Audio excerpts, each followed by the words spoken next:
obdobje vzpona NBA je bil prav z tem rivalstvom med Birdom in Magicom, med Celticsi in Lakersi. To je bil clash na večjih nivojih. Ne?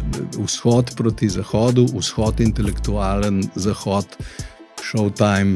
Ti si osvojil prvo zimsko olimpijsko medaljo za Slovenijo in Jugoslavijo, ne? No, in ko je on me pol povabil, sem rekel, to je pa v redu cena. Ne?